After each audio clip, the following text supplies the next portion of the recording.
তার জার্নি প্রথম মানে 20 বছরের জার্নি থেকেই আমি দেবদাকে দেখছি।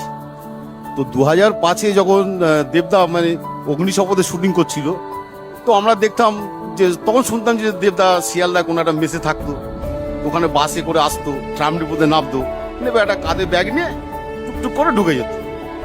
তো এরকম চলতো আমাদের অনেক দিনের করে শুটিং। তো দেবদা মনে হয় ওই সময় ঘন ঘন করে চা খেত। তো এরকম একটা চায় ছেড়েছিল তপন বলে। তো এরকম দেবদা বারবার চা চাইছে। তো খুব রেগে গিয়ে দেবদাকে বললো, এই শোনো, আগে হিরো হবে তারপর চা খাবে। ঠিক আছে, তো ওটা চলে গেল।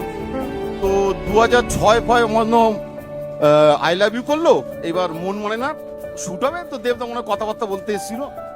তো আমরা ওখানে একটা শুট করছিলাম অন্য কিছু, তো সেখানে ওই চায় ছেলেরাও ছিল, আমরাও ছিলাম। তো দেবদা ঘুরতে ঘুরতে এসে দেখছি কি শুটিং হচ্ছে দেখছে। তো দেখতে দেখতে ওই ছেলেটাকে দেখতে পেয়ে দেখে বলছে, তপন দা আমি কিন্তু এখন হিরো হয়ে গেছি। কি দেবদা ঠিক বলছি তুই? একদম।